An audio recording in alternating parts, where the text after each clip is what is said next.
Good evening, ladies and gentlemen. My name is Tim Kachurov. I'm the Artistic Director of the Toronto Theatre Academy. And I would like to thank all of you for coming tonight and seeing this play. And of course, I would really like to thank you because this particular play was actually written by Bertolt Brecht, but not really as a performance piece, but more as an exercise piece for students. And as they would call it, or Brecht himself would call it, Lehrstücke, which are the exercise pieces or exercise plays. It was written in 1929, and of course, Brecht being very left-wing, and the play itself kind of reads like a Marxist propaganda, but it is still very relevant to today, and I guess it does have its timeless and spaceless elements, which I think is very important. The difficulty of the play is that, of course, the style, the stylistic rendition of the play, in that the actors have to be able to play the character, step out of the character, make a commentary, step back into the character, then again step out and present an argument, and then from the argument to the commentary, back to the character, to the singing, in and out, in and out. Of course, they also have to be able to alienate themselves, and of course, in terms of all the special effect, it is total theater. Everything is shown. There is no attempt at an illusion of any reality whatsoever. Nothing real. Everything as false as you see it. But the idea is that it works in your imagination, and more importantly, with Brecht especially, and his philosophical element behind the play really works on your intellect much more than anything else. And of course, your presence here tonight is especially important because without an audience, there is no play. You can have a theater without the actors, actually, but never without the audience. So again, thank you very much, and enjoy the show.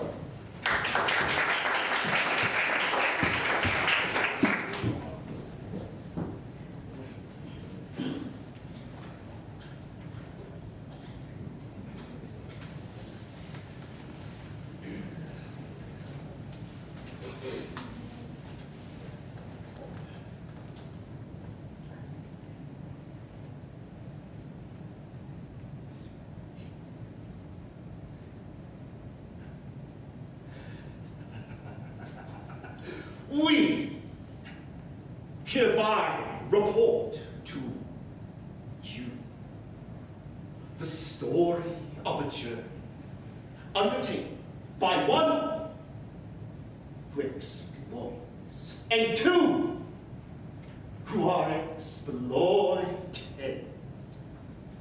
Observe the conduct of these people closely. Find it estranging, even if not very strange.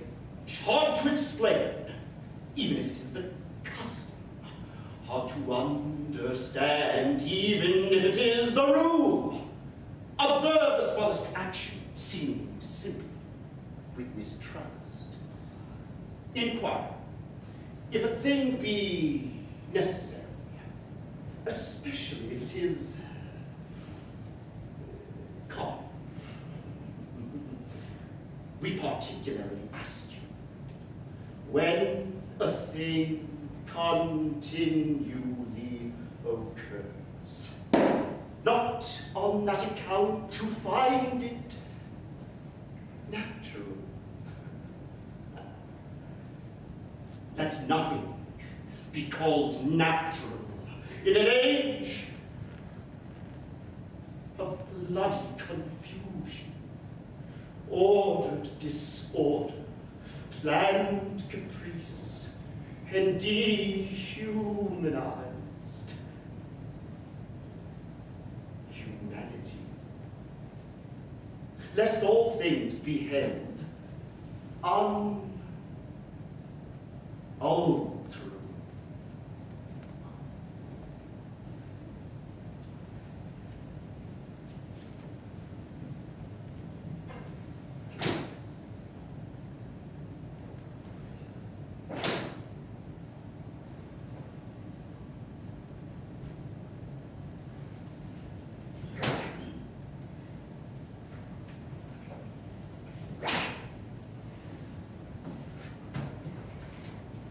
Hurry, you lazy dogs!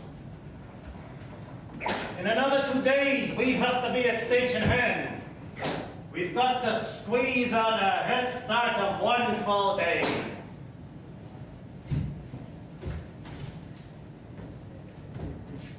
I am the merchant, Carl Leigh. I'm on my way to Urga to make the final arrangements for a concession. My competitors aren't far behind, and whoever gets there first closes the deal. By my cleverness, my energetic surmounting of every obstacle, and by my uncompromising attitude to the personnel, I have managed to make the first part of the journey in half the usual time. Unfortunately, so have my competitors. Look, they're at our heels again already. Why don't you drive the fellow on? I hired you to drive him hard, not to take a walk with him with my money. All right.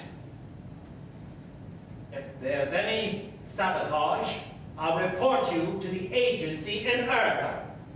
Make an effort faster. You don't have the right tone of voice. You'll never be a real guy. I should have taken a more expensive one. They always repay your investment.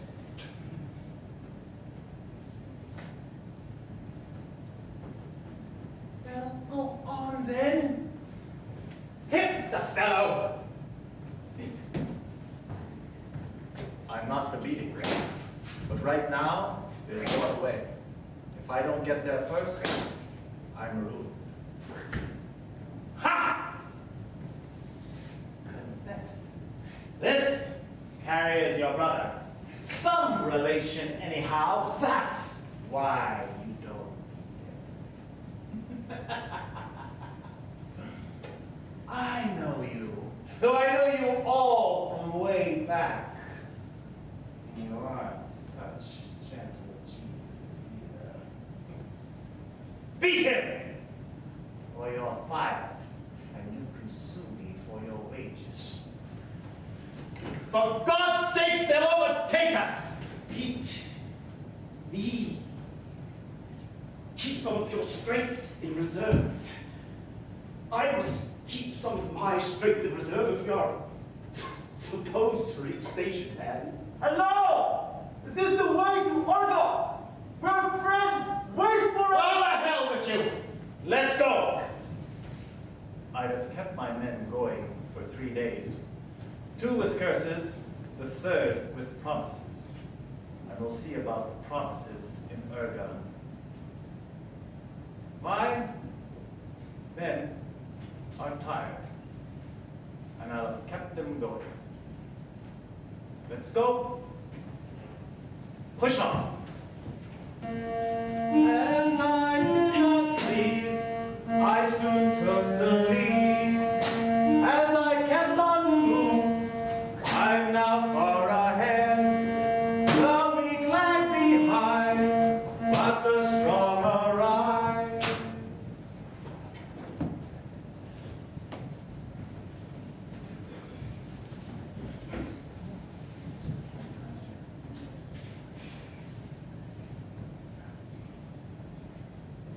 Here is station hand. Thank God I've reached it 1 day ahead of all the others. My men are exhausted. What's more, they're pretty bitter about me. They're not interested in record breaking. They're not fighters. They're stick in the muds, riffraff, nobodies. Of course, they don't dare say anything because they're still the police, of course, to maintain order. Everything in order, sir! Satisfied with the roads, satisfied with the personnel. Everything's in order. We made it here in 3 days instead of 4. The roads are filthy, but I'm a man who finishes what he sets out to do. How are the roads after station hand? What's in store for us? The uninhabited desert, sir. Is there a police escort to be maintained there? No, sir. We're the last patrol. We're going to Si, sir.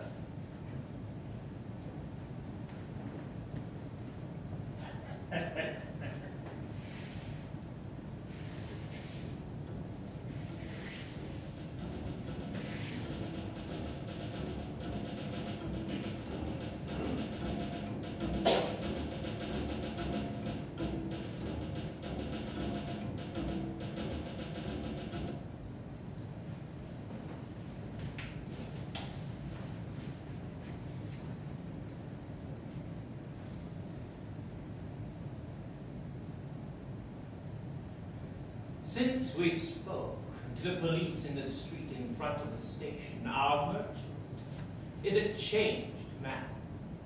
The tone he takes with us is quite different. He's friendly. This has nothing to do with the speed of our journey, because we're not getting a day off even at this station, which is the last before the desert. I don't know how. I'm to get this carriage all the way to Earth in such an exhausted state. All in all, this friendly behavior on the merchant's part is very disturbing. It suggests to me that he is working something up. He walks around, lost in thought, meditation, machinations, and whenever he looks up, the carrier and I will just have to take it. Otherwise, he'll either not pay us, or simply throw us over in the desert. Have some tobacco, my friend. Here's cigarette paper. Oh, you people go through fire for a single drag, wouldn't you? Oh, I don't know what you people wouldn't do to get that smoke in your throats. Thank God we brought enough along. Our tobacco would take us 3 times as far as Erga. Our tobacco? Let's sit down, my friend. Why don't you sit down? Oh, travel brings people into a more intimate relationship. Of course, if you don't wish to, you may stand. You people have your ways. Of course, I wouldn't sit with you, and you wouldn't sit with the carrier. The world is based on such distinctions, but we can still smoke together, can't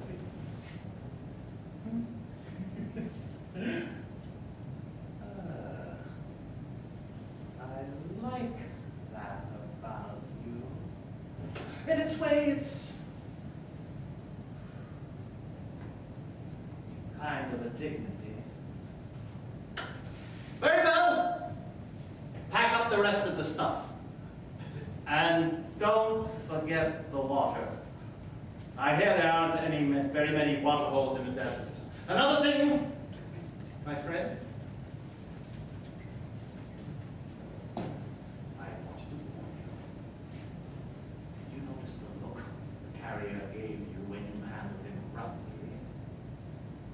There's something in his eyes that bodes no good, but you'll have to handle him differently in the next few days. We've got to increase our speed still more. The region we're coming to is uninhabited. Maybe he'll show his true colors. Now, you are the better man. You earn more, and you don't have to do any carrying. Reason enough for him to hate you. You'll be well advised to keep away.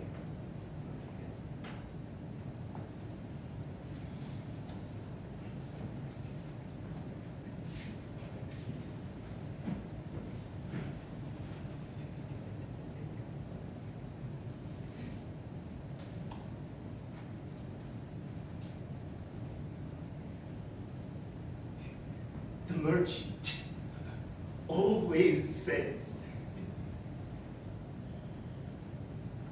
it's a service to humanity to take oil out of the ground. When the oil is taken out of the ground, there'll be railroads here and prosperity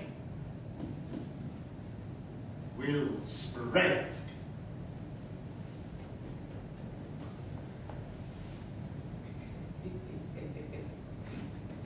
The merchant says there'll be railroads.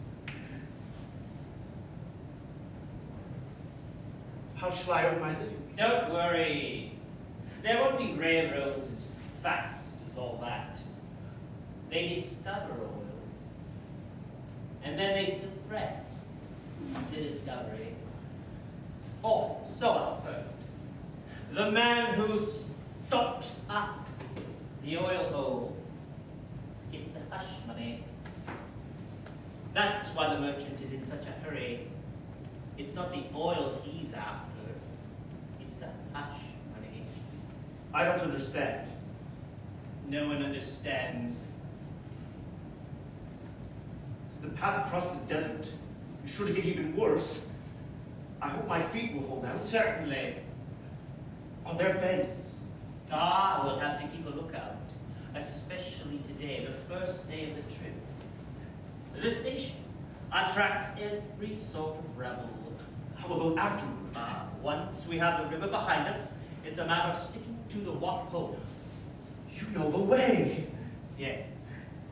Is the river hard to cross? Not in general at this time of year. But when the river is in flood, the current is very strong. And you take your life in your hands. So, he's talking to the carrier. He's sitting down with him. He's smoking with him. What do you do then? You often have to wait a week or so to get safely across. Well, well, well. He even advises him to take his time and hold on to his precious life. A dangerous fellow, that one. He'd only back his Coolie up. In any case, not the man to put the job through. No telling what he might do either. In short, as of today, they're 2 against 1.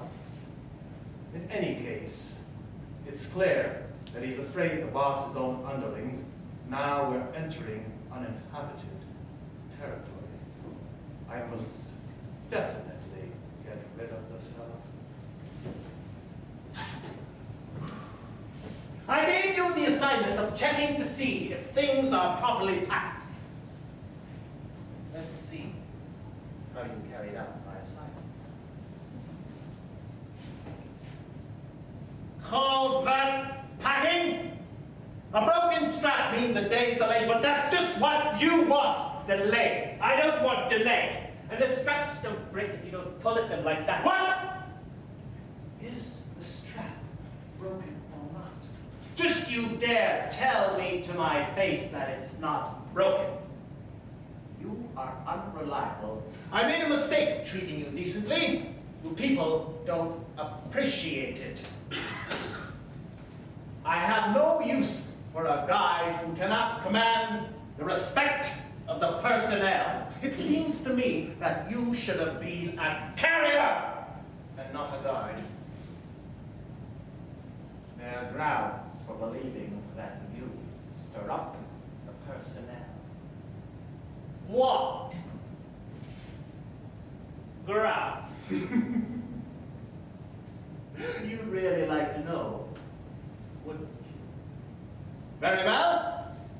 You're dismissed. But you can't dismiss me when we're halfway there. Think yourself lucky I don't report you to the agency in Ergon.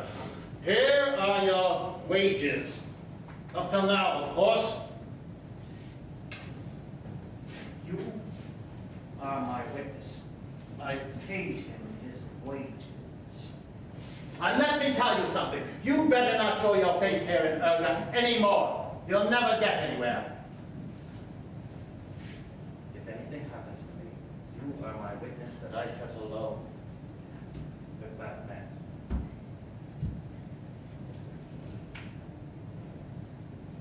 He doesn't understand. In that case, there'll be no one to say where I went. And what's worse, these fellas know there'll be no one. I made a mistake sitting down with you. Take care. He's bad, that man.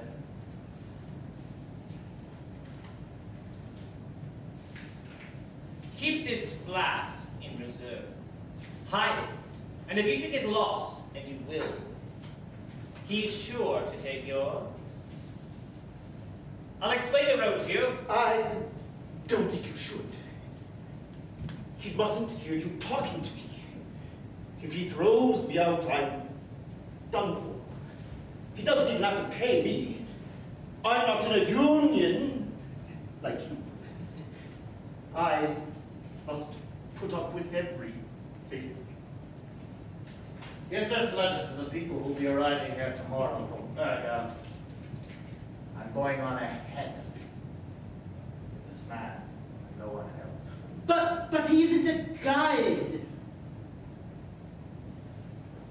So he does understand. He just didn't want to admit it. He knows how things are. He simply has no intentions of being a witness in such cases. Explain the way to Erga to my character.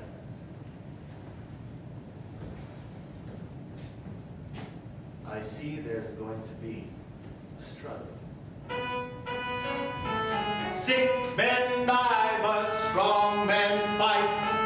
Why should the earth give up its oil? Why should the coolie carry my baggage to get me when you have to struggle? Both with the earth and with the coolie, and the meaning of the struggle is this: sick men die, but strong men fight.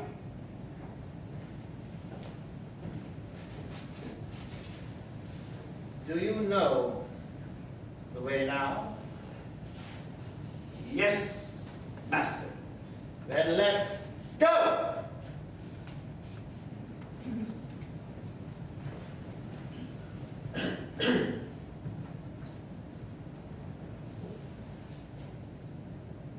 I don't know if the coolie understood. He understood too quickly.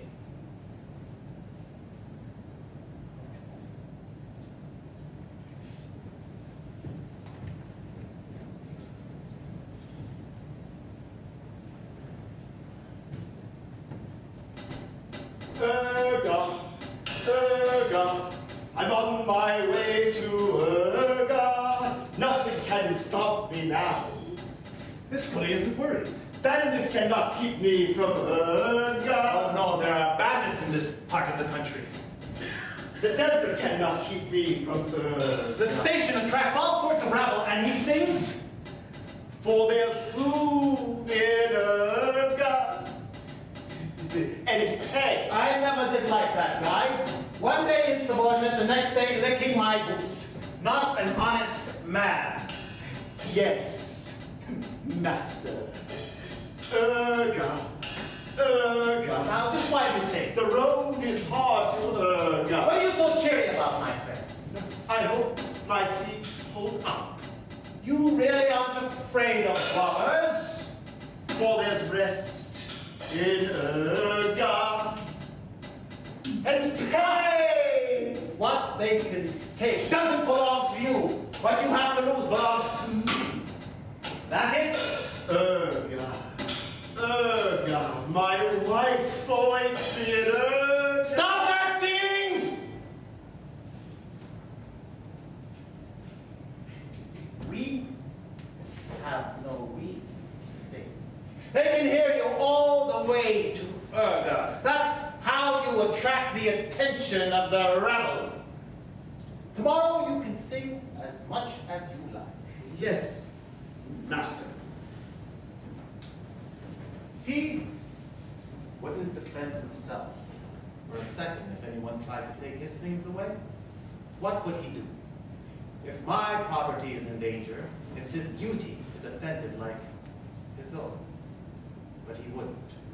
Never. A bad lot. He never says anything. I wonder what he's thinking. I wish I could see into his mind. He has nothing to laugh at, and he laughs. What at? Why, for instance, does he have me walk ahead of him? He's the one that knows the way. And where is he taking me?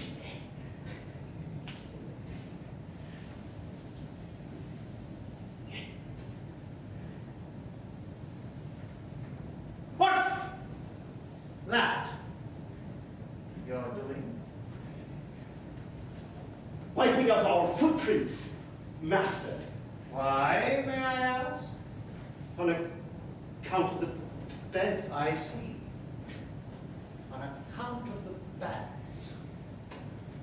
But I wanted to be clear where you're taking me. Where are you taking me anyway? You go first.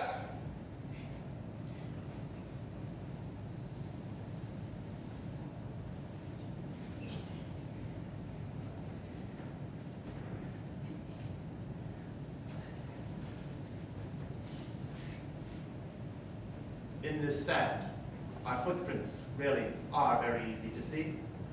Actually, of course, it would be a good thing to wipe out our footprints.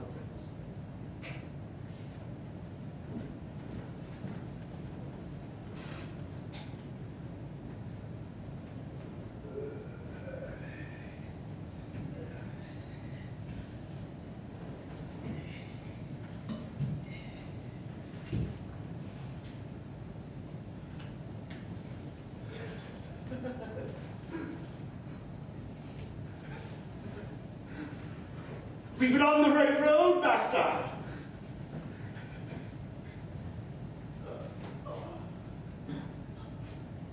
What we see there is the river.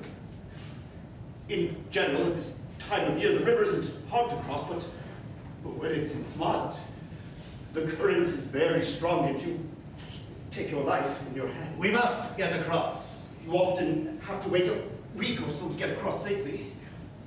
At present, you take your life in your hands. We'll see about that. We can't wait a single day. Then we'll have to look for a ford or a boat.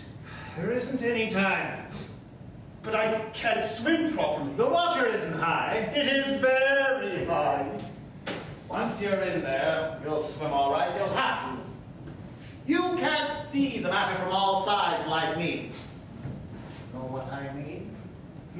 Why must we get to Urga? Are you too much of a fool to understand that it's doing mankind a service to extract the oil from the earth? When the oil is extracted, there will be railways here and prosperity will spread. There will be food and clothes and heaven knows what. And who will bring this about? We shall. It all depends upon our journey.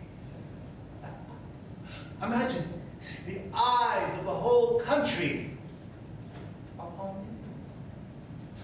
A little man like you. And you hesitate to do your duty. I can't swim properly. Oh, I risk my life, too. I don't understand you. Prompted by no consideration of pecuniary gain, you have no intentions of reaching Urga as soon as possible. Your intentions is to get there as late as possible because you get paid by the day. In fact, it's not the journey that interests you. It's the pay.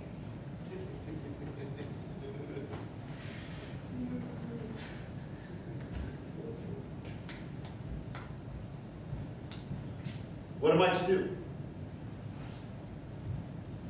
Here is the river. To swim across is dangerous. Look. There are two men on the riverbank. One swims across. The other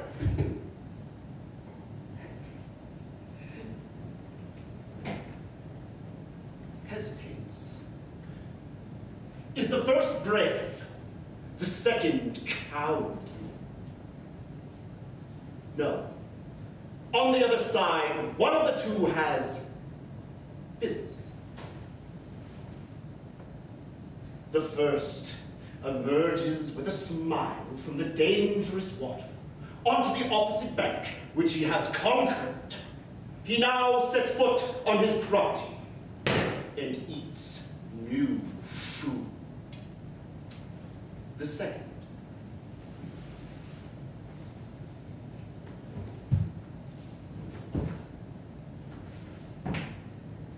emerges from the dangerous water into nothing. Gasping and weaker than before, he now confronts new dangers. Some are both brave, are both wise. They conquered the river together, but they are not both conquerors. We and you and I are not the same thing. We defeat the foe, but you defeat me.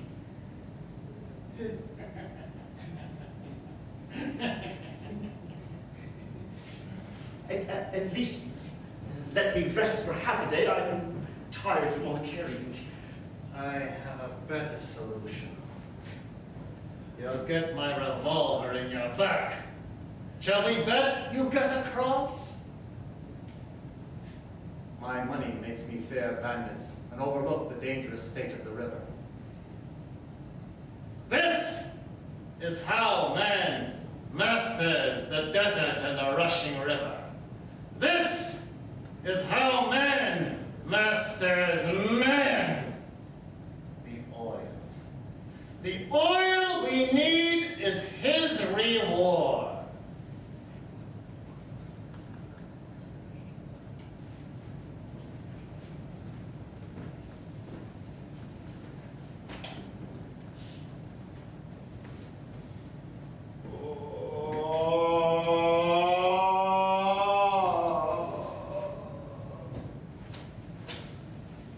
But I told you, you don't need to put up the tent after breaking your arm crossing the river. If I hadn't have pulled you out of the water, you'd have drowned. Though, of course, your accident isn't my fault. All the same, the mishap befell you during a journey in my company. I have very little cash on me. My bank is in Urga. When we arrive, I'll give you some money. Yes, master. He doesn't waste words, and with every look he gives me to understand that I'm the cause of his misfortune. A malicious lot, these colleagues.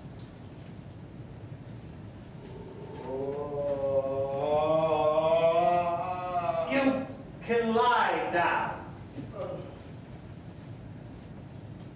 It's clear that his mishap makes more difference to me than to him. The rabble don't much bother whether they're cripples or men, so long as they can eat. They're satisfied. Their natural limitations keeps them from bothering their heads about themselves any further. They're failures. Now, if you make something and it turns out a failure, you throw it away. They, being failures, throw themselves away.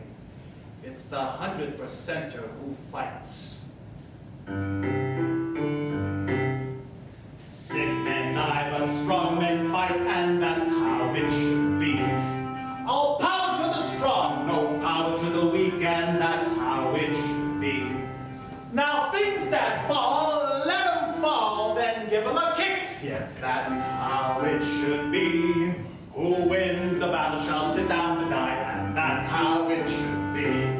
The conqueror's cook makes no count of the dead, and that's how it should be.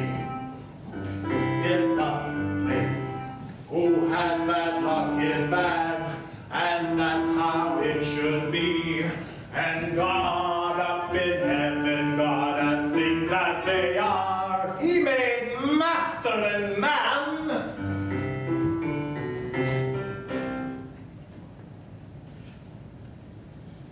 He's been listening. Wait! Stop where you are. What is it you want? The tent is ready, master. Don't you go sneaking about at night.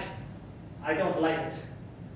When a man comes to me, I like to hear his footsteps, and I want to look him in the eye when I talk to him. You go lie down. Stop! You lie in the tent. I'll sit out here in the fresh air.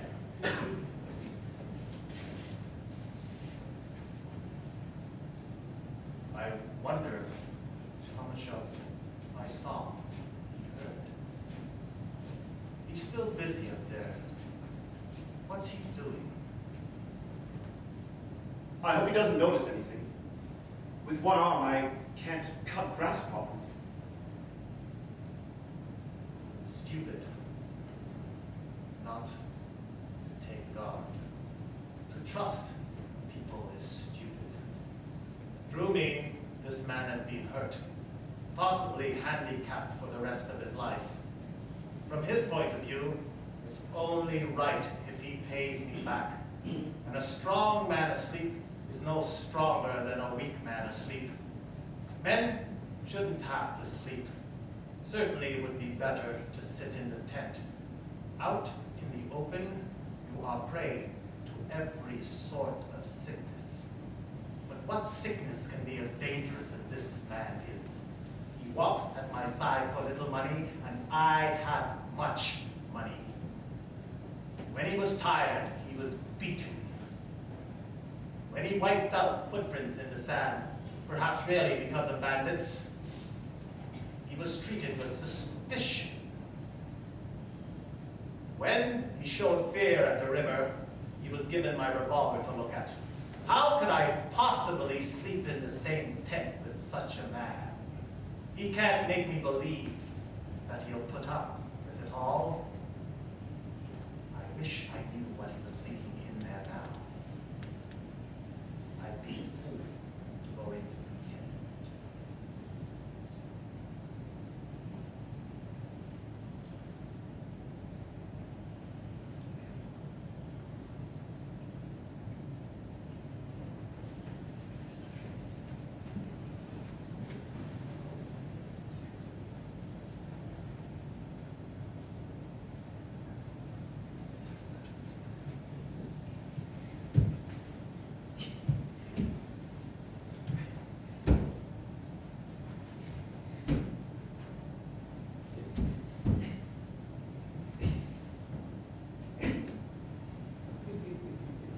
What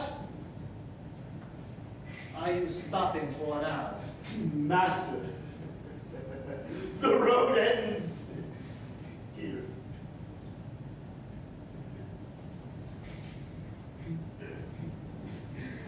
Well, Master, if you beat me, don't beat me on my sore arm. I don't know the way from here on. but the man at station had explained it to you. Yes, Master. And when I asked you if you understood him, you said yes. Yes, Master. And you didn't understand him. No, Master. Then why did you say yes? I was afraid you'd throw me out. I only know it's supposed to be along the water holes. Then move along the water holes! I don't know where they are. Don't you try to make a fool of me. I know you've traveled this road before. But wouldn't it be better to wait for that other caravan? No.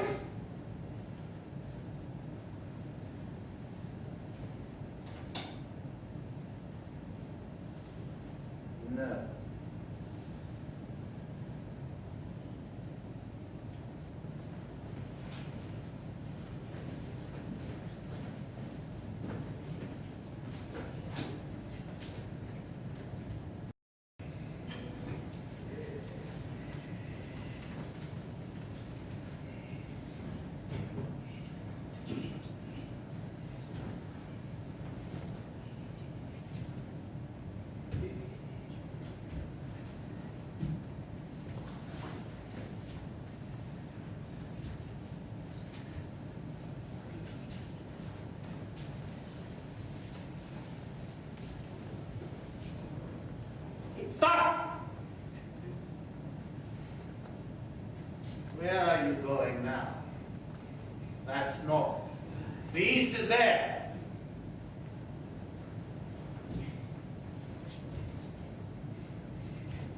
Stop!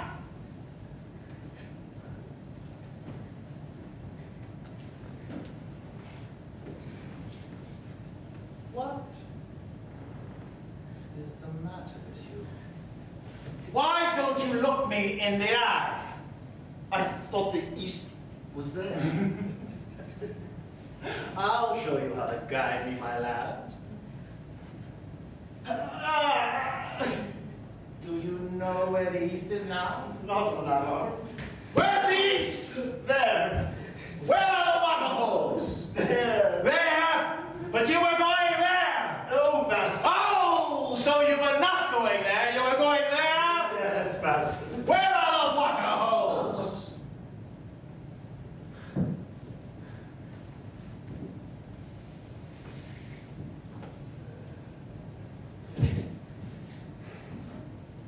You said just now you know where the water holes are. Do you know? Yes. Do you know? Give me your water flask. I can now take the view that all the water belongs to me, but I won't. I forgot myself. I oughtn't have beaten him in this situation.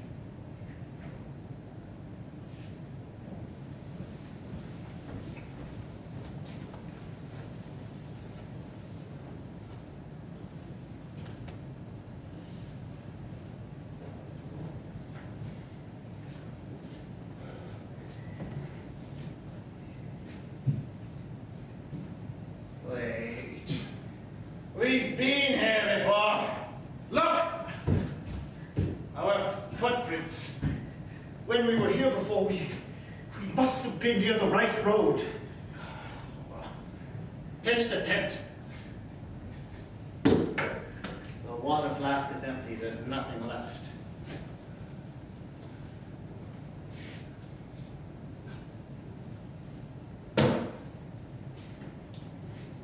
He mustn't notice that I still have something left. If he does, he'll do me in.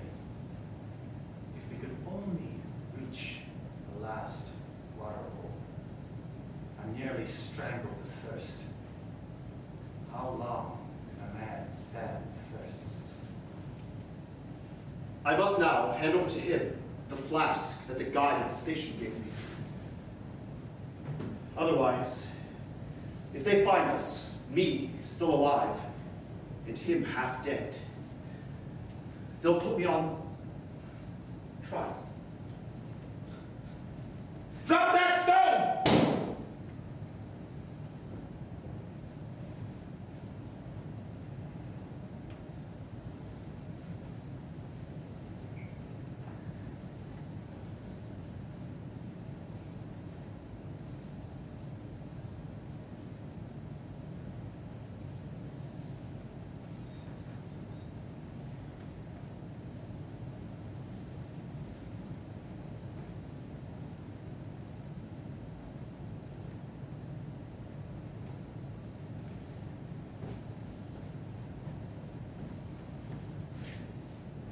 I was right. Hey, bastard. Had it cut.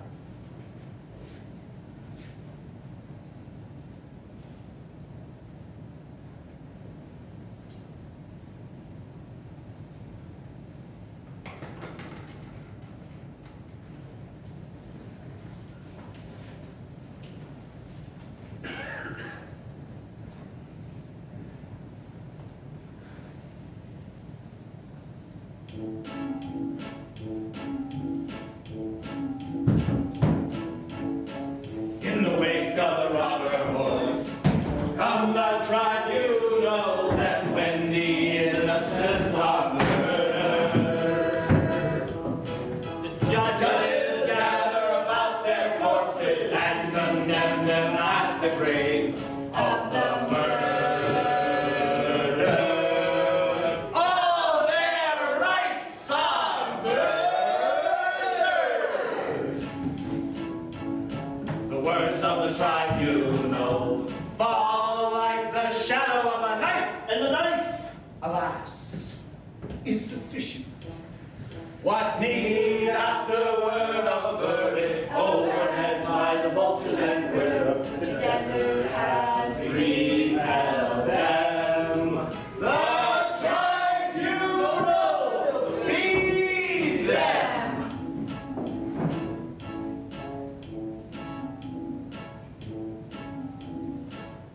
In the wake of the robber hordes, come the tribunals and Here, in the assassins will find a home. And the persecutor a sanctuary. Here the thief hides what he has stolen and wraps it in a piece of paper upon which a law is written.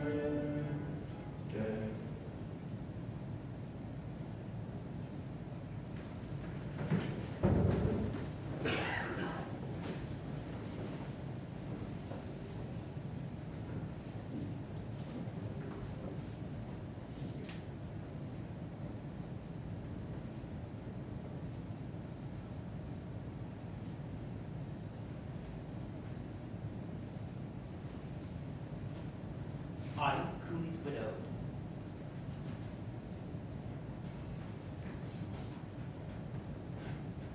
I'm the guy who engaged your husband. I've heard that you're demanding the punishment of the merchant and damages.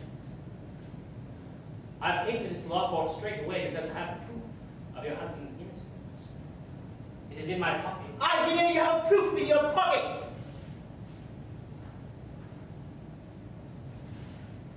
Let me give you some advice. Leave it in your pocket. Is the Coolie's widow to go away empty-handed? Do you want to be blacklisted?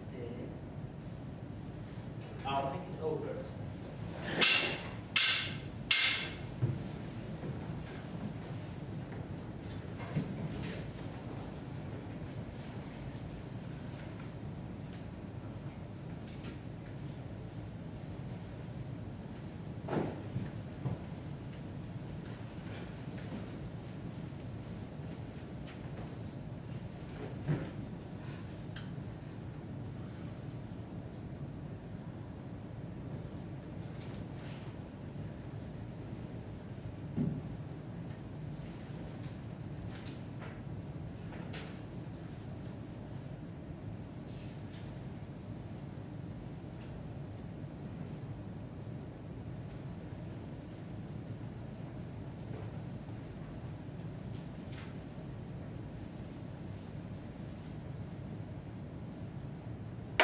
I declare the proceedings open.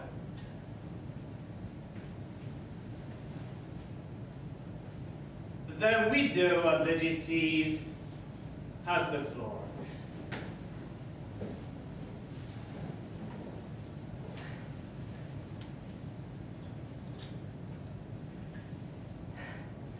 My husband carried this gentleman's baggage through the desert near the end of his journey. His master shot him down. Even though this will not bring my husband back to life thereby, I demand that his murderer be punished. You're also demanding damages. Yes. My little son and myself have lost our breadwinner. The material part of the claim is nothing to be ashamed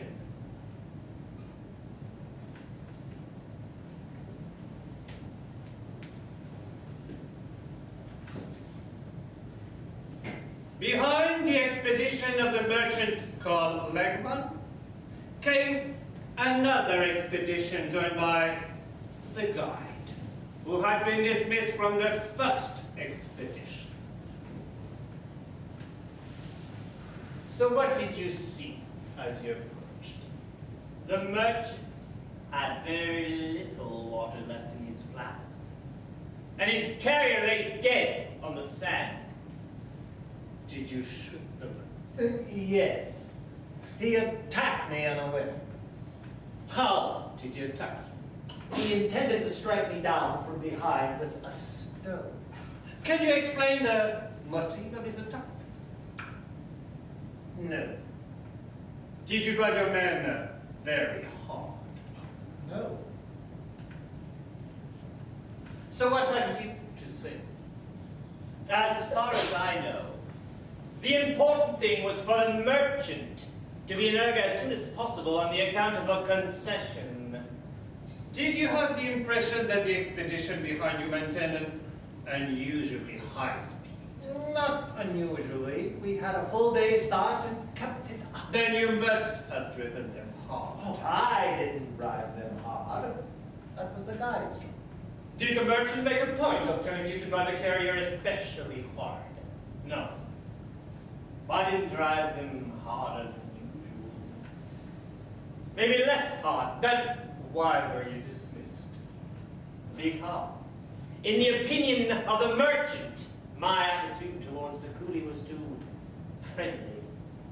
And you shouldn't be so friendly.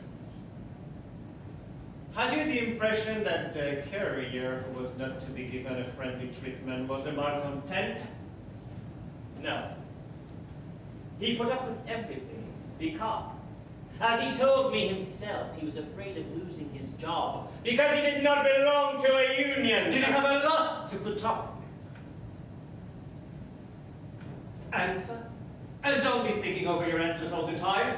The truth will out. I was only with him as far as station hand. That's the way to talk to them. Did anything occur that could explain the coolie's attack? No. On my side, nothing. My dear good fellow, don't paint yourself whiter than you really are. You won't get up that way if you handle the coolie with kid gloves on. How do you explain his hatred for you?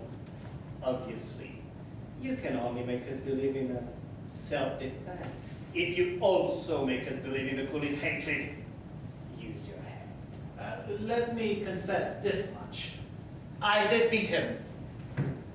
One time. Aha! And you believe that such hatred on the coolie's part was occasioned by this one event? No!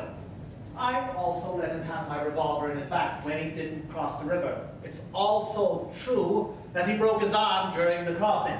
That, too, was my fault. On the coolie's opinion. Of course. I helped him get out of the water. Very well. After the dismissal of the guide, you gave the coolie occasion to hate you. But beforehand, admit, after all, that the man hated the merchant. A moment's thought makes it but obvious. It stands to reason that a man who is badly paid, who is forcibly driven into danger, whose very health is impaired for another's gain, and who risks his life for almost nothing, it stands to reason that this man should hate him. He didn't hate him.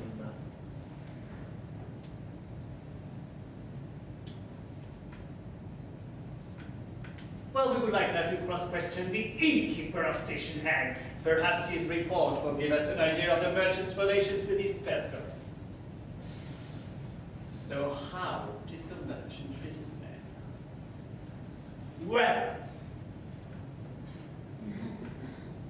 shall I clear the court, or do you think it would hurt your business if you tell the truth? No. In the present case, isn't necessary. As you wish. He even gave the guide to a backer and paid his wages in full without making any trouble. The coolie was well treated too. Your station is the last police station on this route. Yes. That's where the uninhabited desert begins. Nice. This friendliness of the merchant was more or less imposed by circumstances and not destined to last. A strategic friendliness, so to speak. It reminds me of our officers during the war. They made it their business to be kinder and kinder to their men the nearer they got to the front.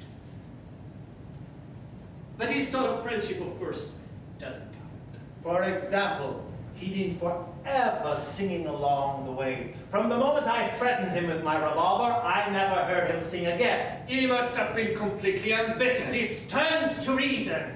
Once again, I must refer to the war.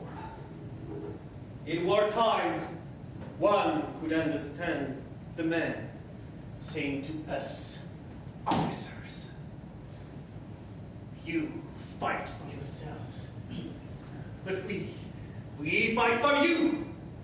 And likewise, the coolie could say to the merchant, you do business for yourself, but I do business for you. Let me confess something else. When we got lost, I shared one flask of water with him.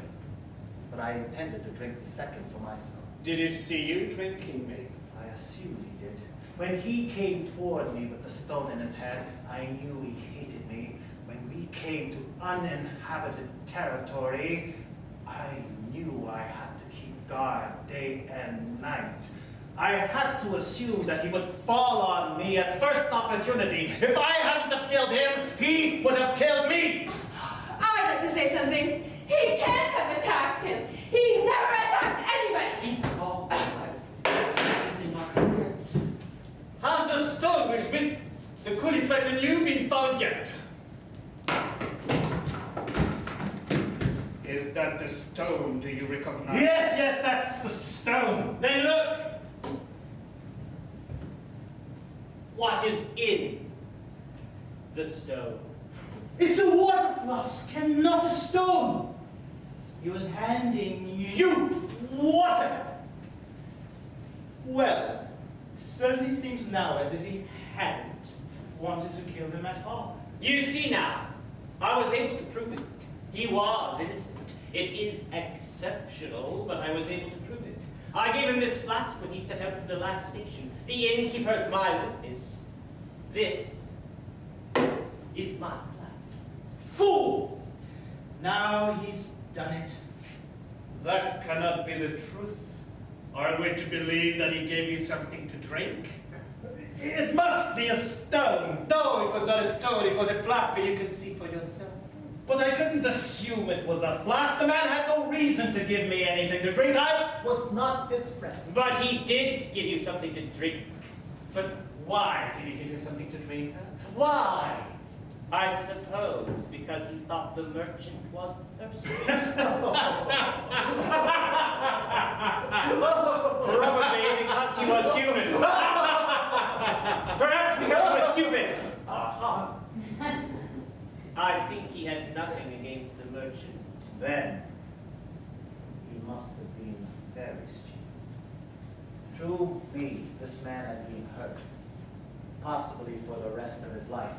It was only right if he wanted to pay me back. It was only right. He walked at my side for little money, and I had much money, but the road was equally difficult for us both. So he knows. When he was tired, he was beaten. And that was wrong. To assume that the coolie would not strike me down at first opportunity would have been to assume that he had lost his reason. You mean you assumed with justifications that the coolie must have had something against you?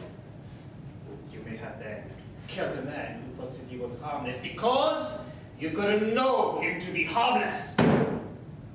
This happens also with the police at times.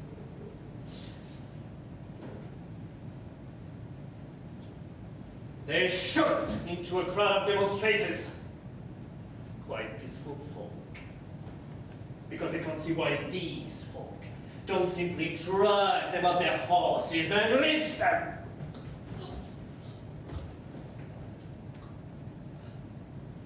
Actually, in such cases, the police fire out of pure fear and and that the RFRA is proof of their good sense. You mean you couldn't know that the Coolie was an exception? One must go by the rule, not by the exception. Exactly! What reason could the Coolie have had to give his tormentor something to drink? No sensible reason.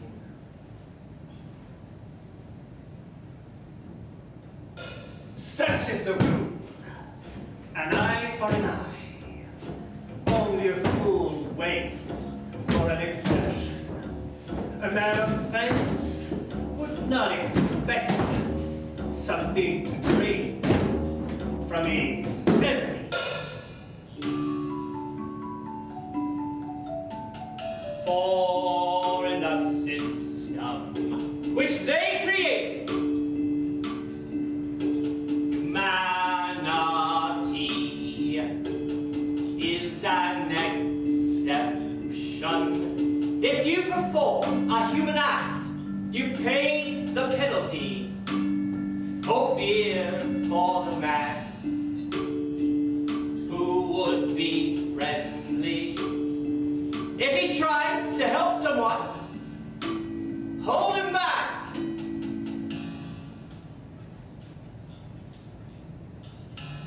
Near at hand, someone is thirsty.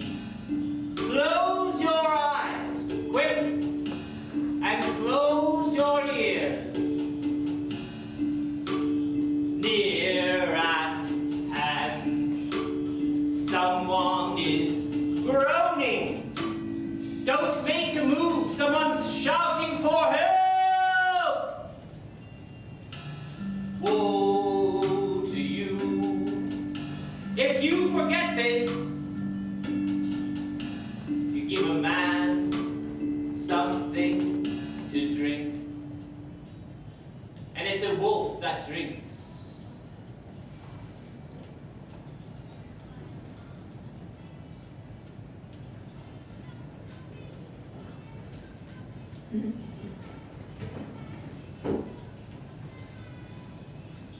Aren't you afraid of never getting another job?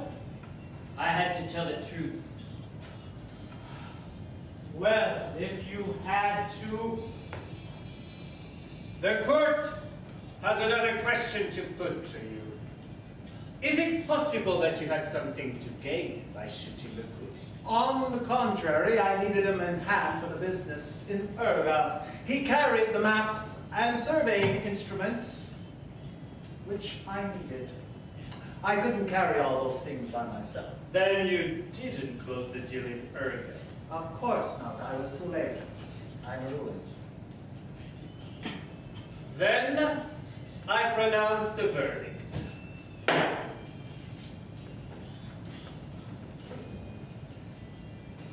The court regards it as proven that the Coolie approached his master not with a stone, but with a water flask.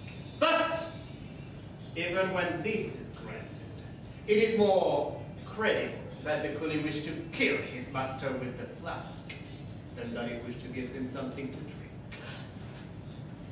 You see, the carrier belonged to a class which has, indeed, motives to feel itself handicapped. For men like the Coolie, it was nothing but short of good sense to protect himself against an equal distribution of water. To these people, with their narrow and one-sided outlook. Moreover, that embraces only the external realities. It must even seem just to avenge oneself on one's tormentor. On the day of reckoning, they have everything to gain. The merchant did not belong to the same class as his carrier. He had therefore to expect the worst from him. The merchant could not believe in an act of comradeship on the part of a carrier whom, as he confessed, he had brutalized. Good sense told him he was threatened in the highest degree. The uninhabited character of the territories must have, perforce, filled him with apprehension. And the absence of police and laws made it possible for his employee to seize his share of the water. Nay, encourage him to do so. Therefore, the accused acted in a justifiable self-defense. It, being a matter of indifference whether he was threatened or must feel himself threatened. In the circumstances, he had to feel threatened. The accused is therefore acquitted. The plea of the carrier's widow is dismissed.